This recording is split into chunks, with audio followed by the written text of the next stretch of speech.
नमस्कार, आप सभी का स्वागत है टीचिंग स्टडी कैपिटल के इस ऑनलाइन लर्निंग प्लेटफॉर्म पे। मैं सत्यम मिश्रा फिर से आपके समक्ष उपस्थित हो गया हूँ।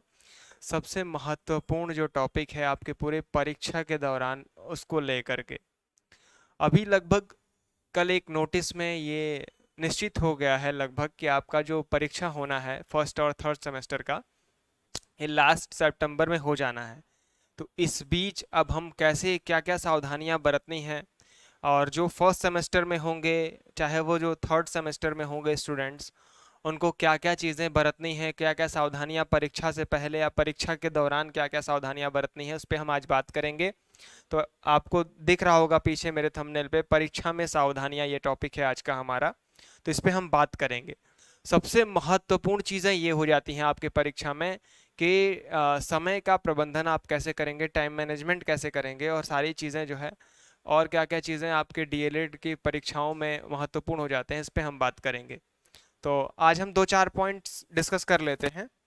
जैसे पेपर के समय में सबसे महत्वपूर्ण चीज़ ये है कि आपको समय से अपने सेंटर पे पहुंच जाना है। सबसे पहले समय पर आपको सेंटर पे पहुंचना है, समय पर सेंटर पर उपस्थित हो जाना है, समय से सेंटर पे उपस्थित हो जाना है, सबसे पहली चीज़। दूसरी चीज़ क्या है कि आपको यहाँ पर एक चीज़ और देखने को मिलती है कि डीएलएड में गेट क्लोजिंग का बहुत समस्या हो जाता है। इस वजह से मैंने पहला पॉइंट यही रखा कि समय पे आपको परीक्षा सेंटर पे उपस्थित हो जाना है, क्योंकि वहाँ पे 10-15 मिनट के बाद लगभग गेट बंद कर देते हैं, उसके बाद जो एंट्री हो जाती है वो बंद हो जाती है। और अगर आप लेट एंट्री करते भी हो तो आपका जो पहला दिन का पेपर होता है तो मान लीजिए 2 आवर्स का होता है। 2 आवर्स मीन्स 2 घंटे, ठीक है। ये आपका 2 घंटे का होता है।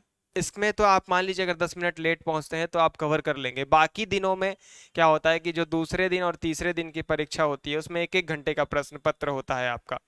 तो उसमें अगर आप लेट पहुंचते हैं तो किसी भी प्रकार से ये समझ लीजिए कि आपका ही नुकसान है। अगर आपको एंट्री मिल भी जाती है तो भी आपका नुकसान है, ठीक है। अगर नहीं मिलती है तो भी आपका नुकसान है।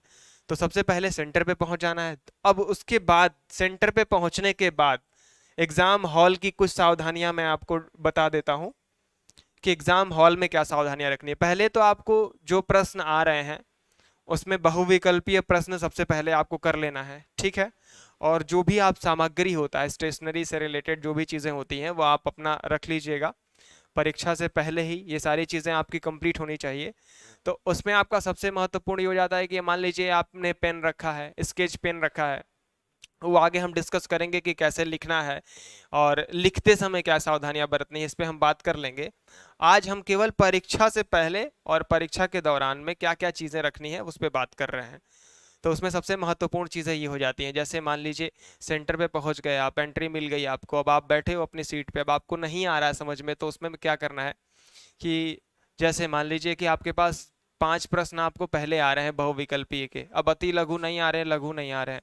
तो उसमें आप सोचोगे कि अब मैं पहले कौन सा करूं। तो उसमें ऐसा नहीं करना है कि वो सोचते सोचते आपको समय जो है अपना व्यर्थ करना है, ऐसा नहीं करना है। बिल्कुल भी ऐसी गलती नहीं करनी है। जो प्रश्न आपको आ रहे हैं प्रयास ये करना है कि स्टेप बाय स्टेप ही हम लिखें उसको। ऐसा नहीं कि एक प्रश्न हमको पहला आ रहा है उसके बाद हम 8वां कर रहे हैं, 8वां के बाद 11वां कर रहे हैं, ऐसा नहीं करना है, बिल्कुल भी ऐसा नहीं करना है, ठीक है। नहीं आ रहा है उसको स्किप करिए, आगे बढ़िए। उसके बाद हम देख लेंगे कि क्या चीज़ें हमारी कैसे रहने वाली हैं। आप जैसे जैसे एग्जाम हॉल में समय बिताएंगे आपकी खुद न खुद वो सारी चीज़ें आपके दिमाग में रिकॉल होने लगती हैं। और कॉपी में जो चीज़ें पहले भरनी होती हैं उस चीज़ पे भी हम बात करेंगे, कैसे भरना है, क्या भरना है, ठीक है, वो भी मैं बता दूंगा आपको।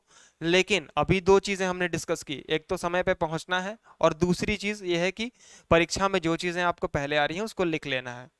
और नकल के भरोसे तो बिल्कुल भी मत रहिएगा। ये नकल वाली जो सिस्टम है कि कुछ ले दे के हो जाएगा या फिर ऐसा है कुछ, तो ये बिल्कुल भी अब ये बंद हो चुका है। ये पीएनपी ने सीधा सीधा ये निकाल दिया है नोटिस कि किसी भी प्रकार के अगर नकल पकड़ी जाती है, क्योंकि सीसीटीवी और ऑडियो दोनों जाता है, तो नकल के भरोसे तो बिल्कुल भी आपको नहीं रहना है। आपको अपनी प्रिपरेशन के हिसाब से ही आपको एग्जाम हॉल में जाना है। कि हम कितना पढ़े, हमको कितना नॉलेज है, और हम इस जो भी आपका सब्जेक्ट कमज़ोर है उस पर ध्यान दे दीजिए। ऐसा नहीं कि चलो भैया इसमें हम नकल कर लेंगे अगल बगल, या फिर इस कॉलेज वाले करा देंगे, ऐसा कुछ होगा नहीं, मैं बता दे रहा हूँ आपको पहले ही। नकल वकल वाला सिस्टम सब खत्म हो चुका है, ये पहले होता था। अब पेपर में कैसे लिखना है ये चीज़ें हम आगे डिस्कस करेंगे। सेंटर पे पहुंच जाना है आपको सामग्री के साथ, जितने भी स्टेशनरी होती है आपकी वो सारी चीज़ें लेकर आपको उपस्थित हो जाना है। और कॉपी में जो चीज़ें फ्रंट पेज हों, चाहे कॉपी में लिखते समय वो बहुत साफ सुथरे ढंग से लिखिएगा, क्योंकि आपका परीक्षा बहुत दूर नहीं है। ये मान के चलिए निश्चित हो चुका है कि आपका परीक्षा जो होना है लास्ट सितंबर में हो जाएगा, या फर्स्ट वीक ऑफ अक्टूबर में डेफिनेटली हो जाएगा। ठीक है, तो इस चीज़ में हम इस दौरान हमको यही सीखना है कि परीक्षा में हम ऐसा क्या करें। और विशेषकर हम फर्स्ट सेमेस्टर वालों को कहेंगे, क्योंकि थर्ड सेमेस्टर वाले बच्चे तो 2 सेमेस्टर निकाल चुके हैं, तो उनको अनुभव हो गया है कि क्या गलती करनी है नहीं करनी है। लेकिन फिर भी आप लोग भी ध्यान दे दीजिएगा जो चीज़ें जहाँ भी आपकी कमी होगी पिछले 2 सेमेस्टर्स में। और फर्स्ट सेमेस्टर विशेषकर आप लोग ध्यान दीजिएगा कि हमें क्या गलती करनी है, और अगर गलती हो भी जाती है तो उसको कैसे बहुत ज़्यादा ऐसे, जब मान लीजिए कि आपने कोई शब्द लिखा, उसमें मान लीजिए वर्ड मैंने लिखा वर्ड, ठीक है, एक वर्ड मैंने कोई लिखा, उसमें एक चीज़ मिसिंग है, तो अब उसमें इसे खिंची खिंची नहीं करना है, उसमें छोटा सा एक कट लगा देना है ताकि एग्जामिनर समझ जाए कि यहाँ पे बच्चे ने संशोधन किया है। ठीक है, तो ये ऐसे ऐसे टॉपिक्स आपके जो है छोटे छोटे हैं, लेकिन ये बहुत गंभीरता से इसको लेने का विषय है ये, क्योंकि अगर आप एग्जाम के दौरान ही गलती कर दोगे तो फिर तो समस्याएं आगे बढ़ेंगी ही। तो आज के इस टॉपिक में हम इतना ही डिस्कस करेंगे। आशा करते हैं कि आपको हमारी जो भी इंफॉर्मेशन होगी आपके लिए सहायतेमंद होगी, भरोसेमंद। आपका ये चैनल टीचिंग स्टडी कैपिटल है, और हेल्पिंग ये सारी चीज़ें रेलेवेंट टॉपिक्स हैं आपके एग्जाम से पॉइंट ऑफ व्यू से देखा जाए तो आप इस चैनल पे बने रहिए। अगर पहली बार विजिट कर रहे हैं तो इसको सब्सक्राइब कीजिए, बेल आइकन दबाइए ताकि फर्दर अपडेट्स आपको समय पर मिल जाए। और बाकी की टॉपिक्स जो हैं, जैसे एग्जाम का शेड्यूल आता है या फिर किसी भी प्रकार का ऐसा कोई नोटिस आता है पीएनपी की तरफ से ऑफिशियल, तो उस पर हम बात कर लेंगे कि क्या क्या चीज़ें आपको और करनी है, क्या नहीं करनी है, कैसे करनी है। तो सारी चीज़ें हम डिस्कस करेंगे। आज के टॉपिक में इतना ही। जुड़ने के लिए धन्यवाद। नमस्कार।